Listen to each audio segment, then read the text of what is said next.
بسم اللہ الرحمن الرحیم۔ اعوذ باللہ من الشیطان الرجیم، بسم اللہ الرحمن الرحیم۔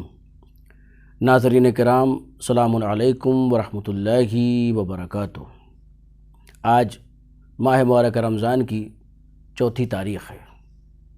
چوتھے دن کی دعا میں کچھ مطالبات ہیں جو بندہ خدا نے اپنے پروردگار سے کیے ہیں۔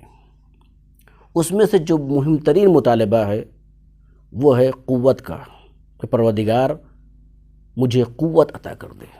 اللہم قونی فیہ علی اقامت امرک۔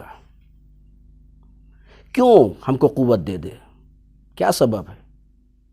کیوں ایک بندہ پروردگار اپنے پروردگار سے قدرت طلب کر رہا ہے، طاقت طلب کر رہا ہے، قوت طلب کر رہا ہے کہ پروردگار میرے جسم کو قوی بنا دے، میرے جسم کو مضبوط بنا دے؟ کیوں؟ علی اقامت امرک، تاکہ تیرے امر کی اطاعت کر سکوں، تاکہ میں تیری اطاعت کر سکوں۔ اور دوسری چیز کیا ہے؟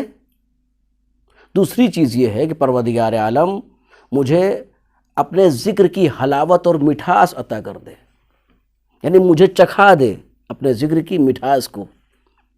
تو سب سے پہلی چیز جس چیز کا مطالبہ کیا گیا ہے وہ ہے قوت۔ اگر ہمارا بدن مضبوط ہے، ہمارا جسم مضبوط ہے، ہمیں پروردگار عالم نے قوت عطا کی ہے، تو یہ طے ہے کہ ہمیں یہ قوت وہیں صرف کرنا چاہیے جس نے ہمیں عطا کی ہے، اسی کی راہ میں۔